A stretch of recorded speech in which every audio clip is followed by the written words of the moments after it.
Bonsoir et bienvenue à vous en direct sur Public Sénat. Voici les titres du 22h ce soir. C'est une semaine chargée sur le front de l'emploi pour le gouvernement. Elle a commencé par le déplacement à Blois du président de la République ce lundi sur le thème de la formation professionnelle. François Hollande fait la pédagogie de sa politique de l'emploi au moment où CGT et FO appellent à manifester demain contre l'accord sur la réforme du marché du travail. Cet accord sera présenté mercredi en Conseil des ministres. Alors que contient-il réellement? L'analyse ce soir de Jean-Louis Gombaud. C'est une réforme très attendue à l'occasion de la remise d'un rapport sur l'hôpital. La ministre de la Santé, Marisol Touraine, dévoile les grandes lignes d'une réforme censée redonner confiance à l'hôpital public. Mais au-delà de cette nécessaire confiance, les hospitaliers sous pression se plaignent surtout d'un manque de moyens. Que prévoit le gouvernement? Élément de réponse dans ce journal. Les combats sont acharnés. Dans la Drare des Iforas, les armées françaises et tchadiennes font face à une très grande combativité des djihadistes. Le chef d'état-major des armées, l'amiral Édouard Guillot, a évoqué ce matin une organisation industrielle du terrorisme. Nous verrons ce soir les premières images de ces caches d'armes, un arsenal impressionnant. Notre invité sur ce plateau, il était il y a quelques jours au Mali, l'ancien ministre de la Défense et actuel sénateur Jean-Pierre Chevènement, tout à l'heure. Voilà pour le programme de votre 22h. Merci d'être en notre compagnie ce soir. En déplacement à Blois, dans le Loir-et-Cher, François Hollande met en avant sa politique pour l'emploi. Le président a de nouveau rappelé son objectif d'inverser la courbe du chômage d'ici fin 2013.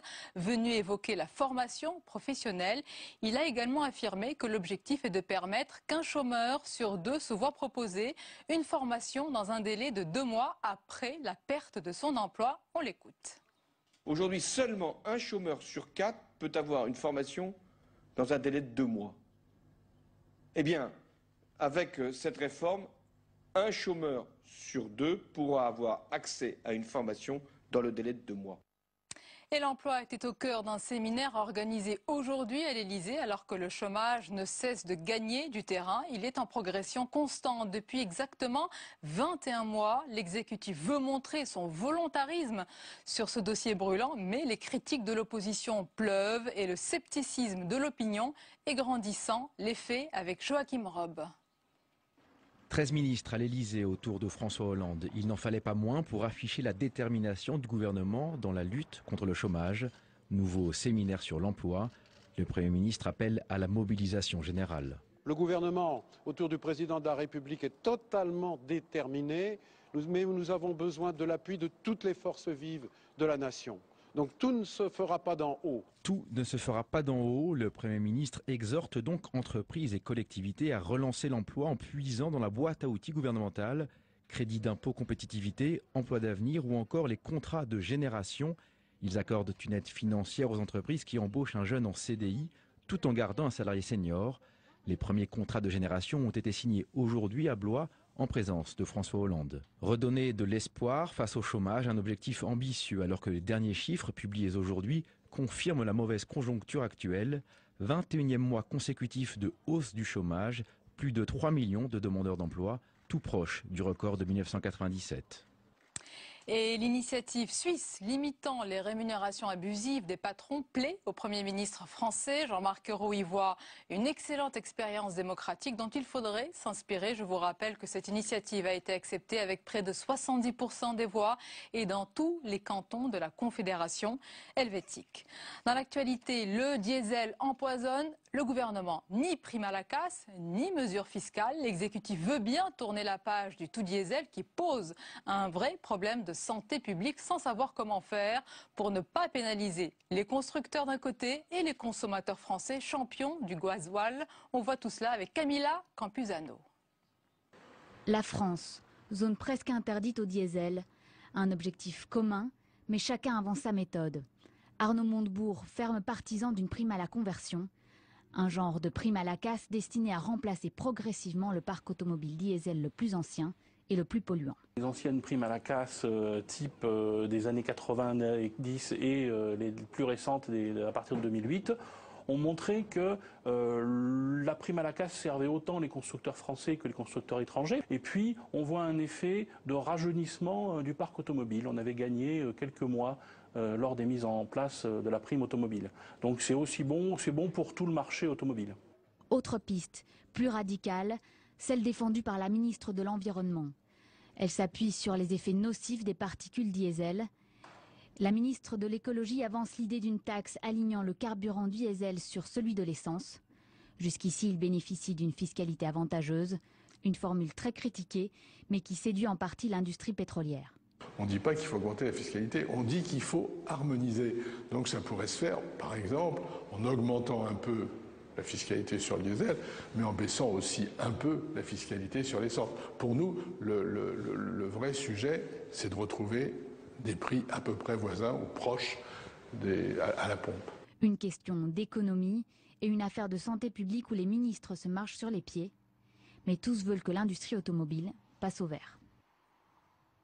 Et à présent, l'analyse économique du 22h avec notre chroniqueur Jean-Louis Gombaud. Bonsoir Jean-Louis. Bonsoir Sonia. Alors je le disais en titre, c'est une semaine très chargée et délicate pour le gouvernement sur le front de l'emploi, avec notamment Avenir Demain, des manifestations annoncées dans 20 villes de France à l'appel des syndicats CGT et FO contre l'accord sur la sécurisation signé le 11 janvier dernier. Jean-Louis, que reprochent ces syndicats à cet accord ?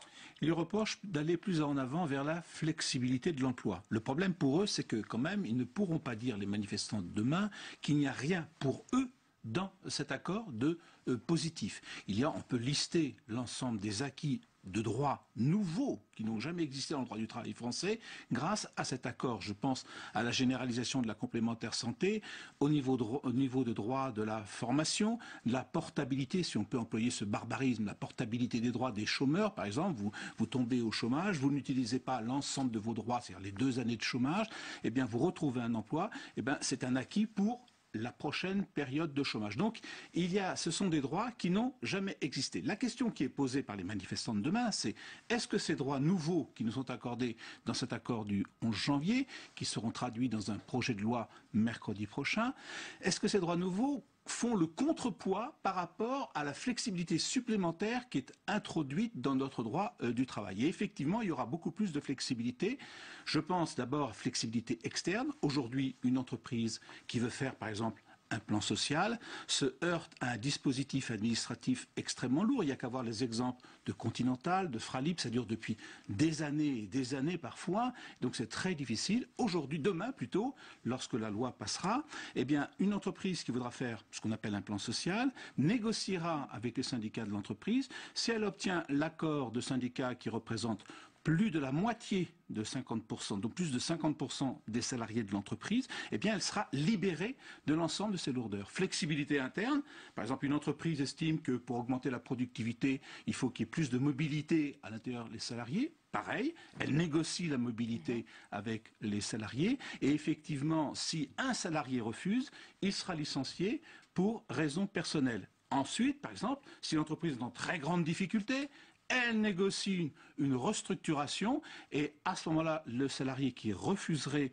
les nouvelles conditions, soit baisse du salaire, augmentation du temps de travail, il sera licencié pour cause économique. Donc la flexibilité est incontestablement accrue. Alors Jean-Louis, on va s'intéresser ce soir à cette phrase de Jean-Marc Ayrault. Le Premier ministre estime, je cite, et on va la voir cette phrase, que tout ne sera pas fait d'en haut dans la bataille pour l'emploi. Il a appelé à l'appui de toutes les forces vives de la nation, notamment les collectivités territoriales et les entreprises. Quel signe faut-il y voir ? Eh bien, ça illustre parfaitement ce que nous venons de dire juste à l'instant. Le pouvoir, le gouvernement est maintenant convaincu, je ne sais pas s'il l'a caché jusqu'à présent, en tout cas, il avoue aujourd'hui que s'il n'a pas l'adhésion des entreprises, le quinquennat de M. François Hollande est raté.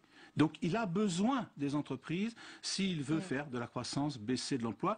Or, ces entreprises leur disent, nous, on a besoin de flexibilité, il va le leur donner à l'intérieur du texte de loi. Mais il faut se rendre compte de la modification profonde que cela intervient. Aujourd'hui, une entreprise, elle a le marché en face d'elle, et elle doit, mais par rapport au marché, elle doit respecter le droit. Or, aujourd'hui, demain plutôt, le droit, il sera fait dans l'entreprise. C'est-à-dire que c'est plus du tout un droit face à l'entreprise, c'est un droit qui se construit à l'intérieur de l'entreprise. Eh bien, c'est une réforme structurelle de très grande ampleur. Vous vouliez des réformes de structure, eh bien, vous allez en avoir. Alors, nous parlerons également, Jean-Louis, demain ensemble de ces manifestations annoncées donc dans 20 villes de France à l'appel des syndicats CGT-FO contre l'accord sur la sécurisation de l'emploi. Merci beaucoup pour votre analyse. La suite du 22h avec à présent une réforme très attendue. À l'occasion de la remise d'un rapport sur l'hôpital, la ministre de la Santé, Marisol Touraine, a dévoilé les grandes lignes d'une réforme censée redonner confiance à l'hôpital public. Mais au-delà de cette nécessaire confiance, les hospitaliers sous pression se plaignent surtout d'un manque de moyens. Que prévoit le gouvernement? Élément de réponse avec Véronique Pagnon. Fini le temps où l'hôpital public devait être géré comme une entreprise, c'était en 2009. L'actuel ministre de la Santé veut en faire de l'histoire ancienne. Le conseiller maître de la Cour des comptes, Édouard Couty, a dû relever le défi de rassembler en 5 mois des solutions pour établir la confiance des patients en leur hôpital. 46 propositions, la ministre n'en retient que quelques-unes, mais en dégage 13 engagements, dont l'introduction du service public hospitalier dans la loi, la définition plus localement de services publics territoriaux de santé qui prendra en compte toutes les professions médicales, y compris libérales, la création d'un comité technique des usagers des hôpitaux et un nouveau mode de financement qui ne sera plus basé uniquement sur la tarification à l'acte, mais qui pourra suivre dans certains cas l'ensemble du parcours médical. Ce sont 1,9 milliard d'euros supplémentaires qui seront consacrés en 2013 aux établissements de santé par rapport à 2012. Du côté du dialogue social avec le personnel des hôpitaux, les avancées sont encore au stade embryonnaire. Des concertations sont attendues, mais la ministre ne pense pas forcément à des embauches. Elle compte sur une meilleure organisation des structures de santé, notamment pour donner du souffle aux urgences. Que la place des urgences soit mieux reconnue dans les hôpitaux, que la médecine de proximité permette de ne pas envoyer tous les patients aux urgences d'emblée, qu'il y ait des lieux où accueillir les patients qui, au lieu de s'entasser dans les couloirs des hôpitaux et des services d'urgence, devraient pouvoir trouver un accueil plus digne. Quant à l'avenir de l'hôpital, pour Marisol Touraine, il passe forcément par la chirurgie ambulatoire. Au Mali à présent, tandis que la France reste très prudente quant au sort des 2 chefs terroristes Abou Zeid et Mokhtar Belmokhtar, le président tchadien Idriss Déby confirme une nouvelle fois ce soir leur mort. Et sur le terrain, les combats sont acharnés. Les armées françaises et tchadiennes rencontrent une très grande résistance dans l'Adrar des Iforas, les faits avec Joachim Rob. Des informations toujours contradictoires sur le sort d'Abou Zeid et Mokhtar Belmokhtar, les chefs d'Al-Qaïda au Maghreb islamique. Le président tchadien Idriss Déby vient à nouveau de l'affirmer. Les 2 hommes ont été tués ces derniers jours dans le massif des Ifogas, au nord du Mali. Et si leurs corps n'ont pas été exposés, ce serait pour respecter les principes de l'islam. Une nouvelle déclaration qui semble confirmer la mort d'Abou Zeid, le chef d'AQMI. Un membre du groupe djihadiste aurait d'ailleurs reconnu aujourd'hui ce décès. Mais la France, à l'image de son chef d'état-major, ne confirme toujours pas officiellement. C'est probable, mais ça n'est que probable. Nous ne pouvons pas avoir de certitude pour l'instant. Ce serait une bonne nouvelle. Et pourquoi? Parce que nous n'avons pas récupéré le corps. Nous sommes en train, je crois, de casser les reins d'Al-Qaïda au Maghreb islamique. Et ça, c'était bien l'objectif tel qu'il nous avait été donné par le président de la République. L'autre incertitude concerne Mokhtar Belmokhtar, l'homme à l'origine de la prise d'otage du site gazier d'In Amenas. Le borgne, comme on le surnomme, pourrait être caché plus au sud, dans la région de Gao, avec plusieurs de ses proches. Pendant ce temps, les combats se poursuivent entre les troupes françaises et les islamistes, dont une 50aine de caches d'armes ont été découvertes.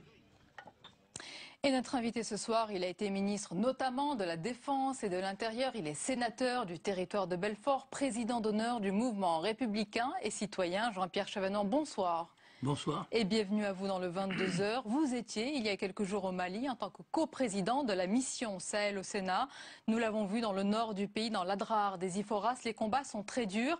Est-ce que c'est dans cette chaudière d'AQMI que se déroule aujourd'hui la phase cruciale, périlleuse et peut-être ultime de toute l'opération Serval, selon vous? Mais certainement, c'était l'objectif ultime. Disons que, avec le président Larcher, qui co-préside avec moi cette mission d'enquête et d'investigation, nous avons pu mesurer la remarquable efficacité de nos forces armées, je dirais qu'ils sont tout à fait étonnants de professionnalisme, de courage, poussé jusqu'à l'esprit de sacrifice, de rapidité avec laquelle ils se sont appropriés l'espace. Mais si la France maîtrise l'espace au Mali, elle ne maîtrise pas le temps.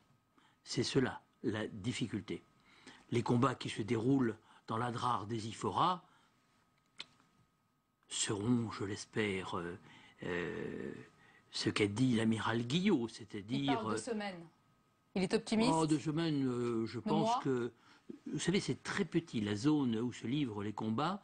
Ce n'est pas l'ensemble de l'Adrar des Ifora, c'est l'Adrar Igargar, et c'est quelque chose qui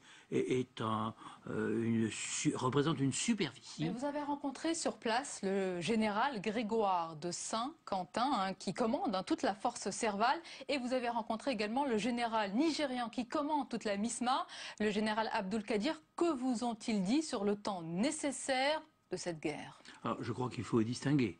D'une part, il y a la force Serval qui est engagée au combat dans le nord du Mali, avec à ses côtés les forces tchadiennes, à l'héroïsme desquels je veux rendre hommage également, parce que ce sont des guerriers, ils savent se battre, et ils ont encouru des pertes assez grandes, mais je dirais par leur intrépidité. D'autre part, il y a la MISMA, les forces africaines de la CEDEAO, dont la montée en puissance est malheureusement assez lente.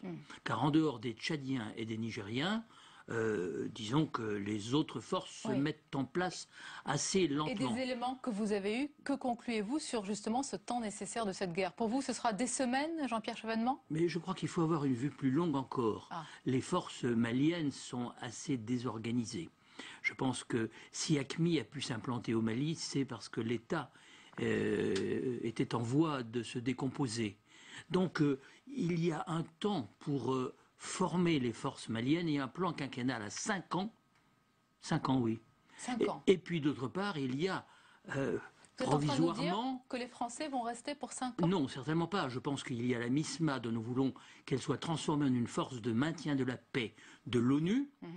Mais je dirais que si on veut même élargir la vision, il y a un problème politique. Il faut aller très vite aux élections. C'est prévu le 7 juillet pour le premier tour des élections présidentielles, parce qu'il faut que la démocratie s'exprime au Mali. Ça, c'est la prochaine étape. Et puis deuxièmement, il faut penser à un plan de développement du Sahel tout entier, avec l'ensemble des pays, à commencer par l'Algérie, qui est le grand pays de la région. Ce sont les combats qui priment. On va regarder ensemble les images mises en ligne ce soir par l'armée française, des caches d'armes et des munitions. Regardez, des combattants dans cette zone. Il y a, on va les voir, des canons d'artillerie de fabrication russe en 22 mm, des 30, des lance-roquettes. Bref, c'est un arsenal solide, impressionnant, préparé pour un siège que les combattants, Jean-Pierre Chevènement, savent long et intense donc. Oui, les armes que nous voyons là sont soit des armes venues de Libye, soit des armes américaines que les forces maliennes ont abandonnées et que AQMI a récupérées. Donc effectivement, ils sont lourdement armés, ils sont bien entraînés, ils sont résolus. Il est évident qu'ils ont un esprit jusqu'au boutiste, on les connaît. Maintenant, je dirais, la force de la France est là, rassembler les meilleurs éléments, des forces spéciales remarquables et une capacité de feu incomparable. Mais face à ce jusqu'au boutisme, vous dites que le but de cette opération Panthère 4 dans l'Adrar des Ifora, c'est l'éradication, l'élimination un à un des djihadistes, comme le dit le SEMA, le chef d'état-major des armées. Il faut leur casser les reins? Il faut leur casser les reins jusqu'au moment où ils manifesteraient leur volonté de se rendre. Mais c'est assez peu probable compte tenu de leur état d'esprit. Néanmoins, il faut laisser toujours un pont derrière l'ennemi, c'est-à-dire qu'il faut lui permettre de lever, s'il le souhaite à un moment, le drapeau blanc. J'en doute. Et par conséquent, tant que cela n'est pas fait, il ne faut pas relâcher la pression. Vous nous avez dit tout à l'heure que vous êtes allé sur place donc, en tant que coprésident de la mission Sahel pour mener donc, c'est une mission d'enquête. Je suis allé sur place à Bamako. À Bamako, bien sûr. Et il y a quand même 1200 km entre Bamako et le nord. J'imagine, c'est une mission d'enquête. Quelles sont les premières conclusions de cette mission ? Nous n'avons pas conclu puisque nous sommes encore en train de procéder à des auditions. Notre rapport est pour la fin juin. Vraisemblablement, disons que nous insisterons sur les conditions politiques à réunir, sur la capacité de prendre en compte tout le champ sahélien, car derrière tout cela, il y a un problème de développement. Disons qu'il y a la misère qui fait qu'un certain nombre de gens peuvent être, comment dirais-je, enrôlés par AQMI. Il y a des gens du coin qui sont enrôlés pour quelques jours, ce sont des intérimaires. Disons qu'il faut bien comprendre qu'il y a un énorme travail. Vous pensez déjà à l'après. Mais il faut penser à l'après, il faut aussi restaurer la République et l'État du Mali, ce qui ne va pas sans civisme, sans, je dirais, capacité de dépasser les petites querelles de la vie politique malienne. Dans ces conditions et dans ce contexte de menace globale, est-ce que vous demandez officiellement au gouvernement, à l'approche du livre blanc sur notre doctrine de défense, de ne pas toucher au budget de la défense? C'est en ce moment que les décisions sont prises. On parle d'un tsunami pour l'armée. On dit que les dépenses de défense pourraient passer sous la barre des 1,3%, voire 1,2% du PIB. Est-ce qu'à ce niveau, on a encore une armée digne? J'y suis résolument hostile. Je pense qu'on ne peut pas descendre en dessous de 1,5 point de PIB sans opérer un véritable déclassement de la France. Mais pour revenir au Mali, nous n'avons pas parlé des problèmes internes entre les Noirs du Sud et les Touaregs du Nord. Il y a une commission de dialogue et de réconciliation qui doit être mise sur pied. Nous devons encourager ce travail. Sur le livre blanc de la défense, si le budget arrive au Sénat, vous vous battrez pour qu'il n'y ait pas une paupérisation des armées françaises? Je refuse le déclassement de la France et la France ne reste... Vous ne voterez donc pas le budget? Une grande puissance. Écoutez, le budget, je vote le budget. Je soutiens la majorité présidentielle, le gouvernement de Jean-Marc Ayrault. Mais disons que le budget de la défense ne sera pas sensiblement modifié, je l'imagine, par rapport à celui que nous avons voté. Ce n'est pas le moment. Ce n'est pas le moment et je crois qu'il faudrait peut-être reposer un petit peu le problème de la zone euro, de son fonctionnement, des priorités qui ont été définies par Mme Merkel et que les autres peuples d'Europe ne feront pas forcément leur. Alors justement, vous m'amenez au terrain, au front économique. Les mauvaises nouvelles, Jean-Pierre Chevènement, s'accumulent. Hausse implacable des chiffres du chômage, contexte social extrêmement tendu, objectif de réduction des déficits à 3% retardé. Mais dans la tempête, on l'a encore entendu ce soir, François Hollande maintient son cap et sa feuille de route. Est-ce qu'il a raison? Il a fixé un objectif clair, qui est le retour de la compétitivité de l'économie française. Je pense que c'est un objectif tout à fait judicieux, je le soutiens. Maintenant, il y a une discussion sur les moyens. Comment peut-on retrouver le niveau de compétitivité que nous avions au début des années 2000 et que nous avons perdu? Mais pour le président Hollande, c'est déjà fait. Le pacte de compétitivité est sur la table. Est-ce qu'il faut pour vous donc plus d'initiatives? C'est ce que vous êtes en train de nous dire? Le pacte de compétitivité, il a été accepté.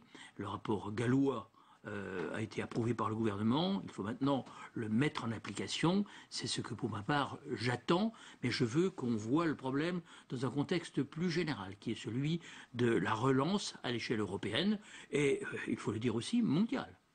Le résultat des plans de rigueur a conduit à une récession généralisée en Europe. Est-ce que tous les dirigeants européens, y compris François Hollande, ont tort, se sont trompés? Mais écoutez, vous interrogez quelqu'un qui a voté contre la monnaie unique il y a 20 ans, il considérait que c'était un choix erroné. Donc vous avez eu tort d'avoir raison trop tôt, finalement, vous mais ce n'est même pas ce que je veux dire aujourd'hui, ça n'a pas d'intérêt particulier, effectivement. Je pense que j'ai eu raison. On ne pouvait pas mettre sous le toit de la monnaie unique des économies trop différentes. Et on le voit aujourd'hui. Mais maintenant, il faut que le mot coopération, puisqu'il y a un traité de gouvernance et de coopération, ce mot ait un sens. Et que par conséquent, l'Allemagne qui peut jouer le rôle de locomotive le joue. Et qu'on n'écrase pas le peuple portugais, le peuple grec, le peuple italien, le peuple espagnol et le peuple français. sous des disciplines budgétaires et économiques qui n'ont pas vraiment de sens. Parce qu'aujourd'hui, l'Allemagne elle-même subit le contre-choc de cette récession européenne. Je vous rappelle que le dernier trimestre de 2012, c'est moins 0,6%. Et maintenant, vous dites place à la relance, mais attention, ne pas laisser filer les déficits, bien sûr. De ne pas laisser filer les déficits dans notre pays par rapport à ce qu'ils sont dans les autres. Je pense qu'il faut avoir une vue globale. Et vous restez donc vigilant à la politique, bien sûr, de François Hollande. Merci Jean-Pierre Chevènement d'avoir été notre invité ce soir. Merci à vous. La dernière page du 22h à présent avec tout ce qui vous a échappé dans le reste de l'actualité en France et dans le monde. Regardez, c'est le tour de l'info de Cécile Sixou.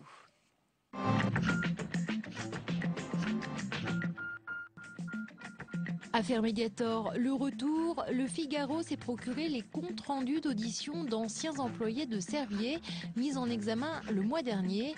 Et d'après le journal, le médicament aurait pu être retiré de la vente dès 2005 et non 2009 comme le soutient le laboratoire depuis le début de l'affaire. Toujours selon le journal, la sénatrice UMP Marie-Thérèse Hermange, auteure du rapport sur le Mediator, aurait pendant sa mission sénatoriale appelé régulièrement le professeur Claude Gressili, proche de Servier, pour lui faire part des comptes rendus des auditions. Ce soir, la sénatrice se défend. Selon elle, elle pouvait consulter des experts et ne savait pas que Claude Gressili rapportait ses propos à Jacques Servier. Plus de 200 cardinaux convoqués aujourd'hui au Vatican. Objectif, 4 jours après la démission de Benoît XVI, préparer le prochain conclave et repérer les papabilis, les cardinaux potentiellement éligibles au poste. Il y a tellement de choses qu'il faudrait qu'ils soient capables de faire que je ne peux pas vous faire la liste.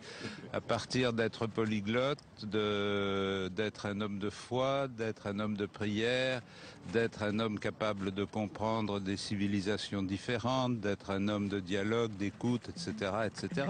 La date très attendue du conclave n'est pas encore connue. Elle fait un tabac en France, la cigarette électronique. 500 000 fumeurs s'y seraient convertis et pourtant, pour le moment, difficile de savoir si elle présente des risques pour la santé. De quoi interpeller Chantal Jouanneau, la sénatrice centriste de Paris demande la création d'une mission d'information parlementaire sur le sujet. Aujourd'hui, il nous faut avoir plus d'évaluation et de certitude sur le contenu des produits, parce que vous savez, on met des petites recharges à l'intérieur qui contiennent des produits aromatiques et des produits effectivement pour faire de la fumée, et on n'a pas de garantie, on n'a pas de recul. Elle estime que si l'on veut mourir, il faut que l'on sache pourquoi. Pour Plantu du Monde, François Hollande a de quoi être surpris. Normalement, ce sont les riches Français qui s'exilent en Suisse, mais avec la décision du peuple helvète de limiter les rémunérations abusives, eh bien, c'est le contraire.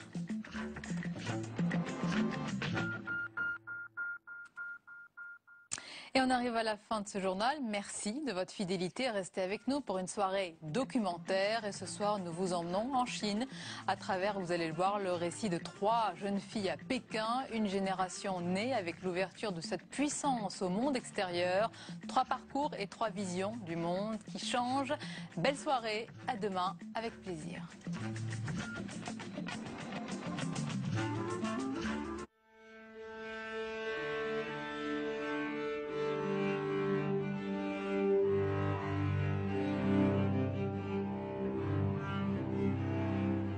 «我看你哪儿？看你哪个地方？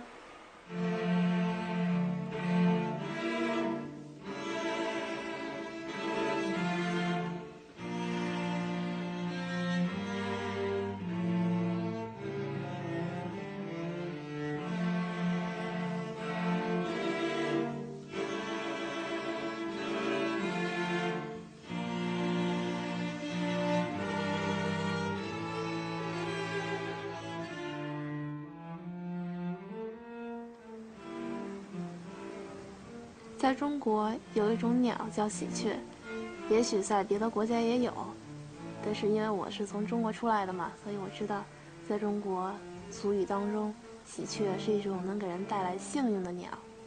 我相信幸运，我相信喜鹊能给人带来幸福。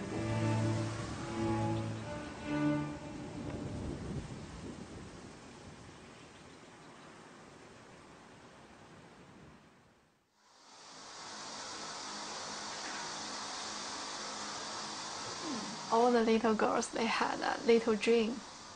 And my little dream is that one day I can be a successful girl. It doesn't mean money or cars or house. Just want to come true my life goal. So that's all.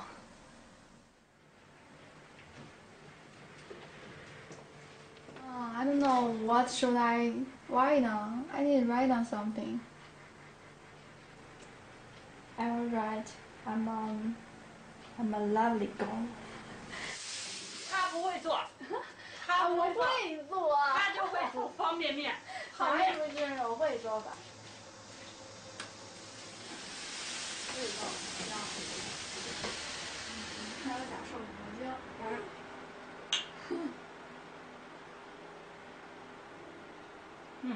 头点那往哪儿投啊？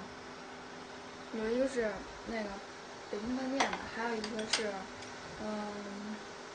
就是那个一个网站的奢侈品网站的，还有一个就是那个跨国企业那边。跨国企业那边应当有在了解了解，在哪儿面试啊？没说，不知道。在中国，我们这个家庭，我50岁了，就这么一个女孩，一个孩子，她现在也有压力。对于她来讲呢，就说这一个孩子，毕竟没有经历过，就是说我们就是年轻的时候，那些就是怎么说，那条件相当的差。现在这条件这么好了，吃的喝的都不发愁了。所以我就希望他尽快还是找一个比较称心的、自己满意的一个职业。大胖脸。是。我那时候一定很能吃。这是他爸爸。Dad, my dad. 那个。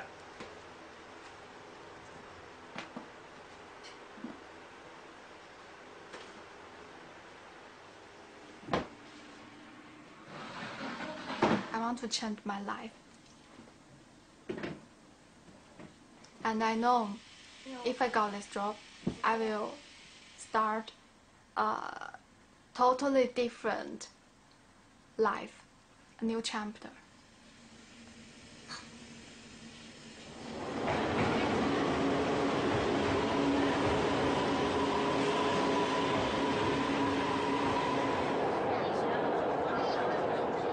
事实上呢，我真的就是来到这儿九个半月来，我就发现，不是说你想象的那么容易。请问一下，那个可以坐在哪边吗？可以坐得往那边走。往这边，往右拐对吧？对，往那边。哎，好，谢谢啊。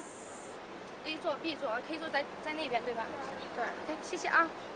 其实对这里边吧，这逼人一种，这里边多着呢公寓。哦，朝这边知道2栋白色的楼是吧？哦，对，后面一栋是可以坐，上面写的有一个牌子，上面挂的。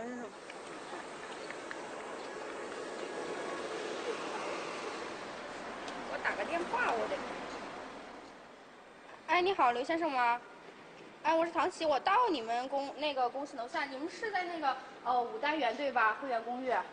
哎，好，拜拜啊，拜拜啊，还得看东西呢。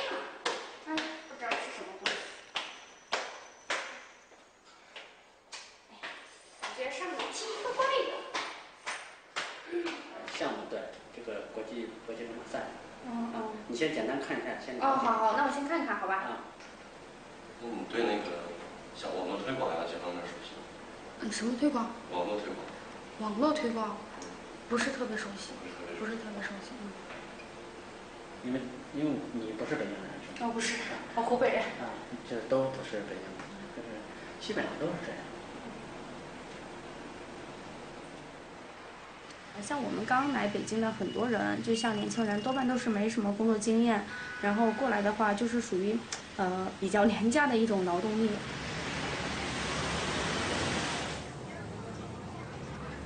现在没工作可不好呢，一天很，就是你生活感觉没有重心。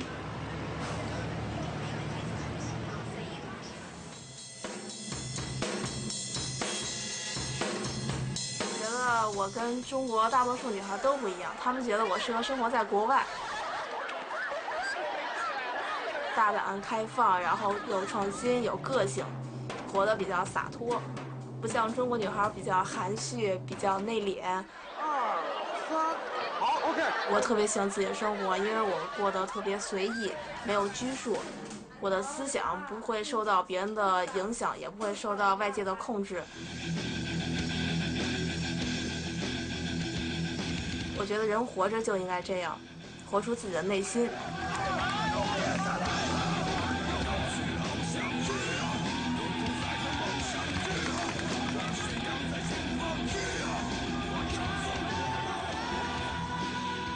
我相信这个世界上还是有真爱的。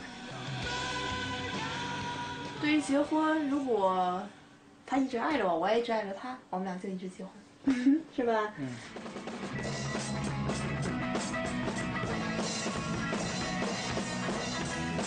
我的家人他们不知道我跟我男朋友住在一起，然后我觉得还可以吧，算是自己的一个小秘密。每个人都有秘密。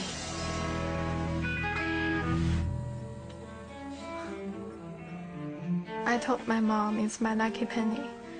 Maybe in the Western country, people they often keep the lucky penny, right?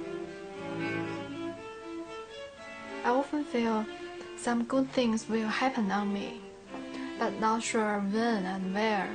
But the feeling recently is very stronger.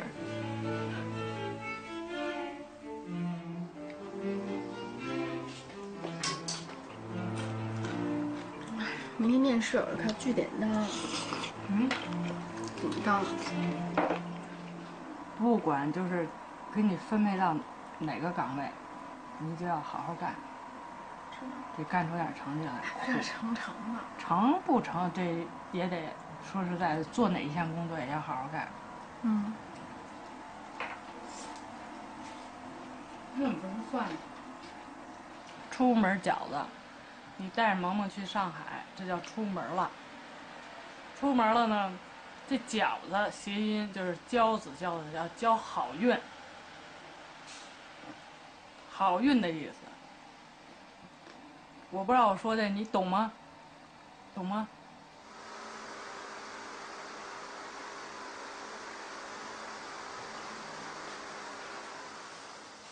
那些证件呢？证件呢？那些毕业证呢？忘了啊，去了，提过来啊，你这刚好了，拿过来。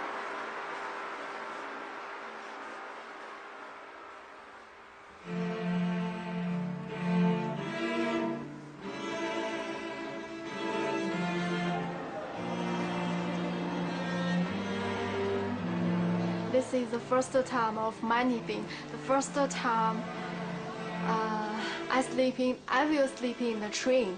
And the first time I joined the interview to another city. The first time I'll take airplane from another city back to Beijing. So many first time.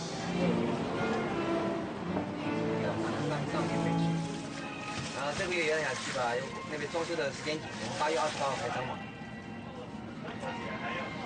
哎，你吃葡萄了？谢谢。这我妈给我带的。哎，上海女孩什么样啊？好吗？不好。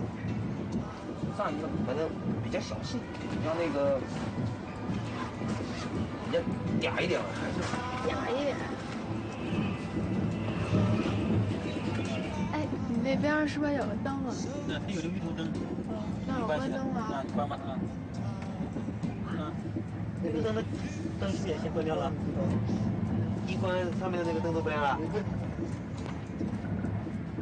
就你看鱼头灯亮吧，也不亮是吧？那边呢？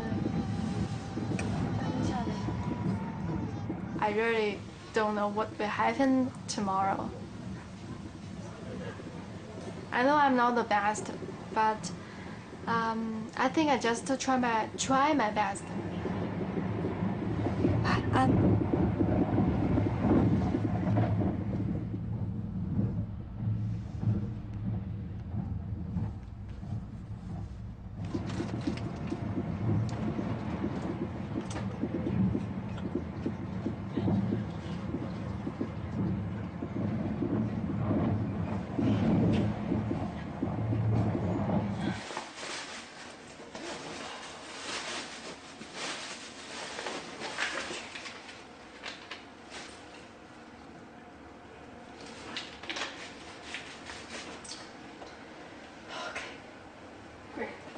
You are the best. You are the best.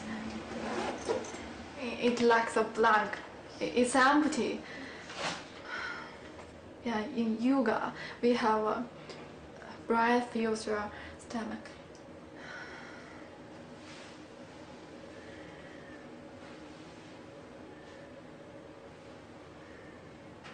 I feel better.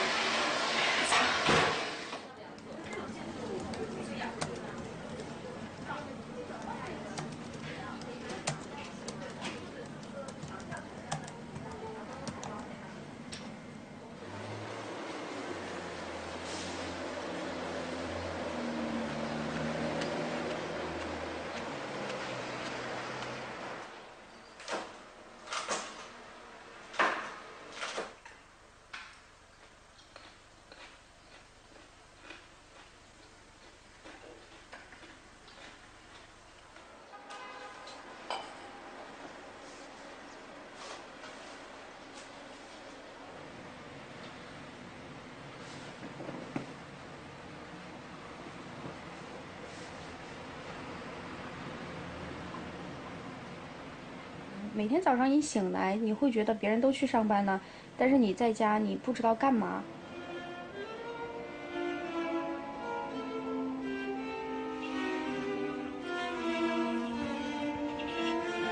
即使你出去找工作，可是你总是被拒绝，或者说是也根本就没有一个去面试的机会，你会觉得你就在浪费光阴。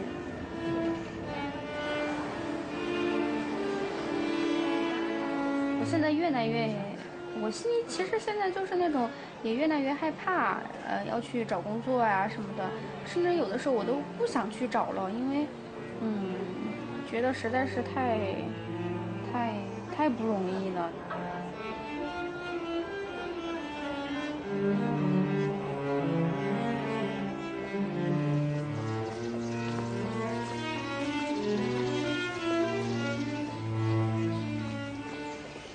所以我就这会儿也觉得，突然之间就觉得挺想回家的。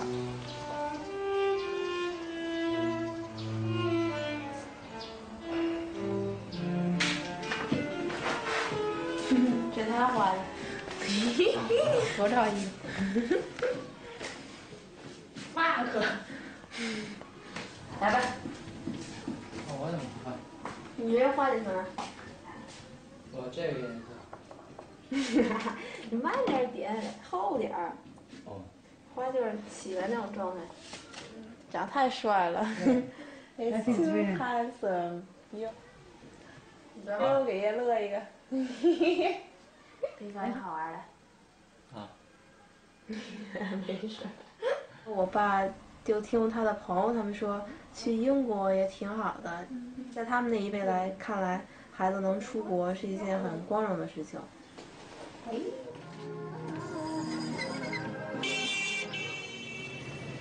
几乎很少谈论去英国的事情，因为好像一谈论吧比较伤感，就有种离别的感觉。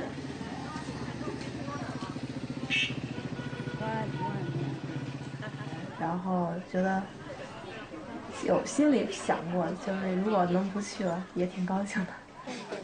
大懂懂。懂大懂，第二排是懂大懂懂，下面大懂懂懂。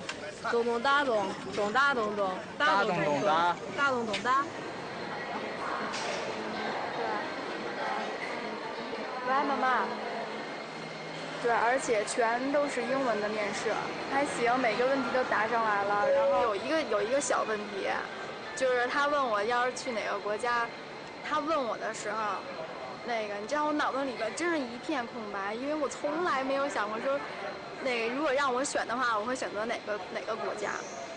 但是我不知道为什么那时候突然间想的就是马来西亚，然后还想到一个歌手是叫蔡健雅的歌手，我还跟他说，不过那歌手我确实很喜欢他，我说他好像是来自马来西亚吧，然后那面试官跟我说他是来自新加坡，闹了个小笑话。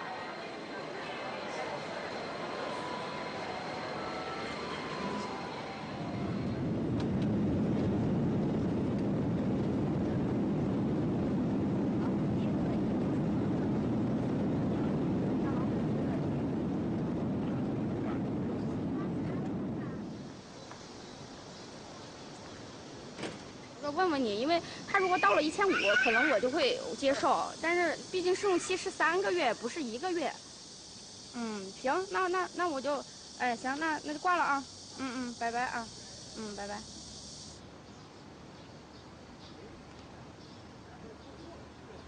哎，伊妮莎，你说我那个，假设这个工作真要我去，你说我要不要先去呢？去呢，再边看别的呢。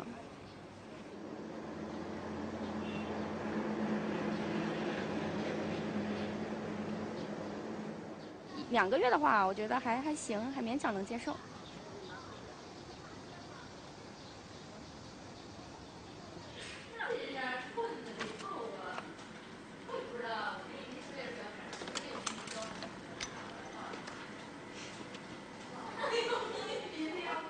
可以，那你快就是赶紧的做了就送过来吧。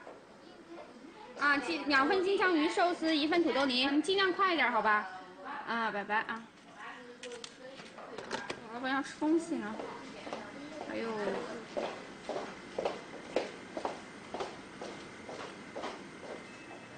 哎。哦，好。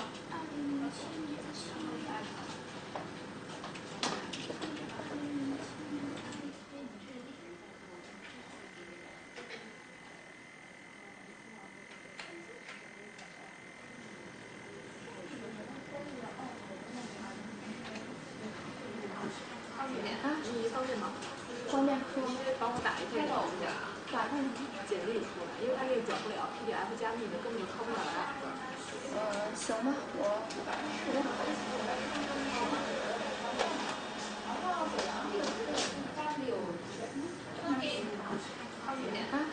，Women need independent. For women, must have a good job, good career, and of course they need a good family. But I think if you have a good career. Yes， 打断一下，我得出发了，不然人家就把牌子给撤了。然后现在可以带4个人走，因为跟他们谁不忙？就只是我1个人不忙，是吗？然后只能把他带过去呢。带走吧。行，好吗？好。这是送给公司的一个。secret。好了。哎呀，你这钱不带了吧？放。雨伞你。哎呀，这万一下雨。行，走，走吧。别走了，快点，没人走啊。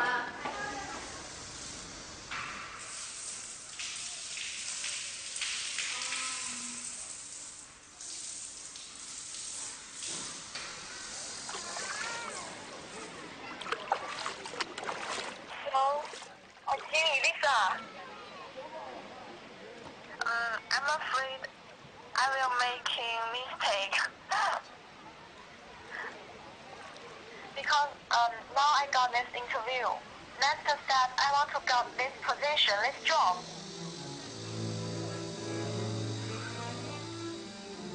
You feel they will contact me? How do you think about that? I mean, do you think they will contact me?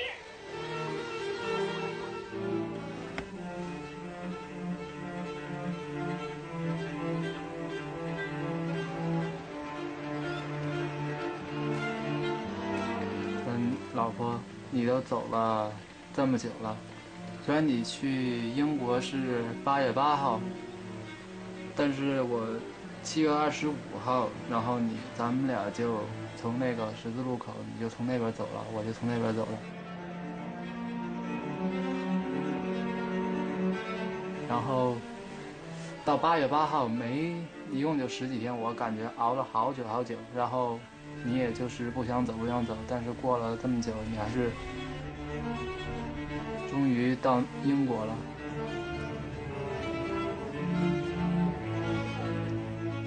Before we go on to this, the other thing that we have related to that idea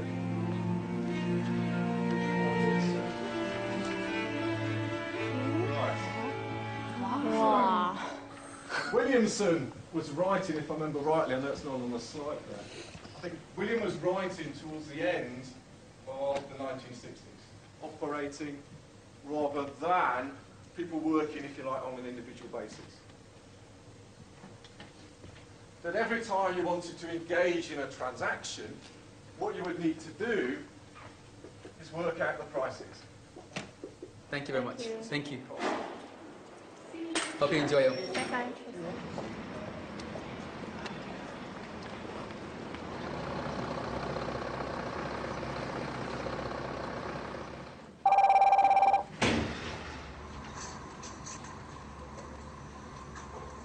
老婆，看得见我吗？你没插摄像头啊？插了呀，等会儿。那关了吧，再来一次。我觉得这个特别可爱，这是南瓜饼，快万圣节了。吃完之后我就变成吸血鬼了。谁造的？你看，你看我鞋好看吗？咦，谢谢，他们都说特别好看。嗯。哎呀，我想你了。哎，我也是。等明天爆发了呀。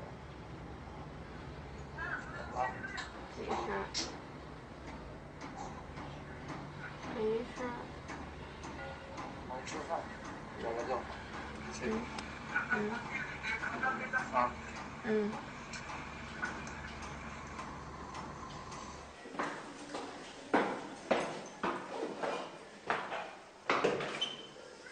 妈妈，哎，噔噔噔，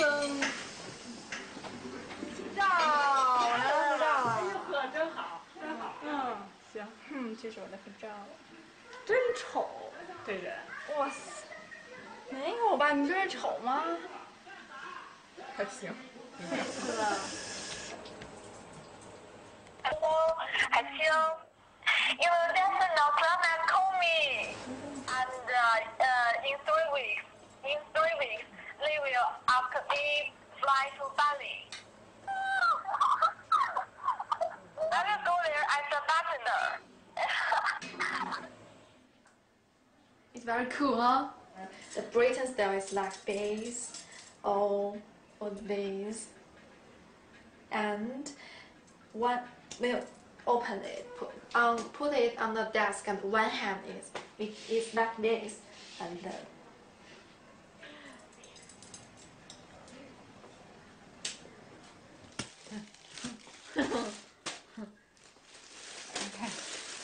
这是拉肚子用的药，这也是拉肚子用的，藿香正气，耶，是吧？ Someone said, Indonesia's medicine is no use. It's no useful to Chinese. So my mom opened lots of medicine for me. 这是什么着？忘了哦，双黄连，去火的。可是这日子呀，一天比一天近。现在感觉真是不愿意叫这天儿过得太快。我都现在在想，他走的时候会是一样，会是一个什么样？性格各方面要活泼开朗，不要有事情就憋在心里头。啊，是不是？有些地方你还是比较欠缺，唱啊跳啊都不行。那你没看见？生活知识也不行，太缺，自己好好锻炼锻炼。太缺。嗯，是真的。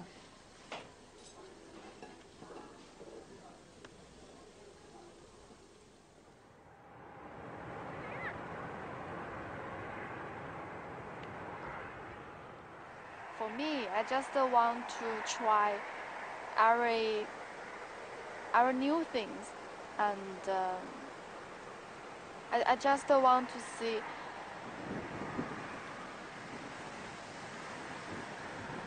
in the other side of the world what is it.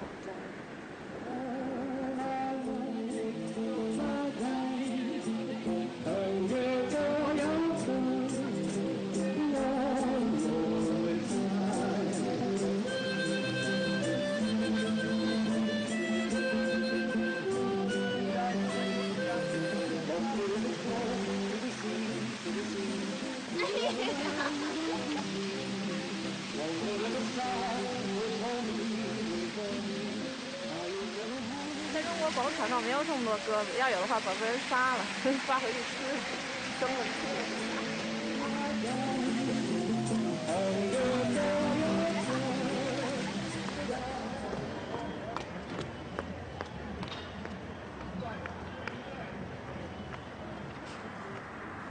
就是对于家里给的那份感情，觉得很重。当初出来，家里花了好多钱、好多心血，给予我太大的希望和期望。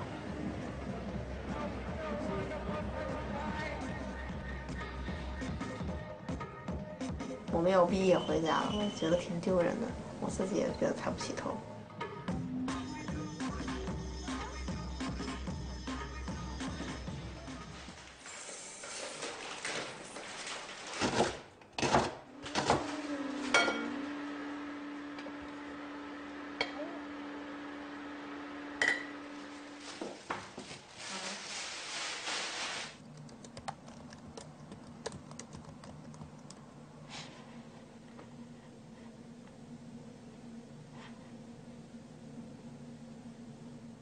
29号是截止日期，我肯定要提前写完它，然后尽力吧，不管写得多烂，也是要提交的。Hypotheses. Hypothesis. Hypothesis. Hypotheses. Hypothesis. 哎，好，慢点啊。来，我来领。没事，哎，没事，真没事。哎，妈妈，我们先举杯了。举杯，第二个。耶！他们因为说要走了，所以你们每个人要不要是吧，给我一些祝福？能多说吗？多注意身体，坐飞机时候小心点儿，别没事瞎胖过来。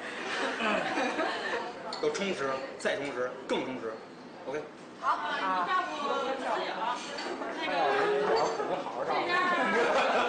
个，哎，妈，一会儿我给你们写他们的电话号码，搬东西就找他俩。忙吧。哎，今后的启程顺利啊！咱们祝他啊！拜托各位多照顾了啊！好，谢谢啊。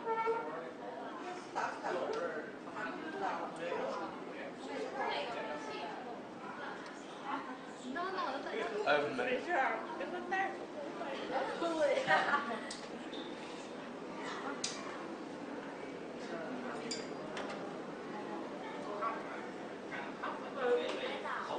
做一个父母来讲，心里走到哪儿陪到哪儿。在市里上班的时候，我就陪住陪吃的丈夫。所以我们娘俩这几年就这么过来也挺不容易。到晚了，你就挨个进。去了一陌生的地方，我希望他自立。就这方面真的叫我挺不放心的。他自立很差的，真的很差。也可能平时我惯他，洗衣服做饭到现在还都是我也不愿意叫他干，老总觉得就是这一个孩子叫他干什么呀？我能干的，我能做的，就不用。但是现在一想起来，这是一个弊，不是利。为什么？真是叫做父母的不放心。万一连煮方便面都煮不好，你说说他能？他叫累死呗。我也这样，我把这个。我也矛盾。I didn't tell the parents divorce. Why did I tell you? I don't know. Maybe I just believe you. I feel have conversation with you very comfortable.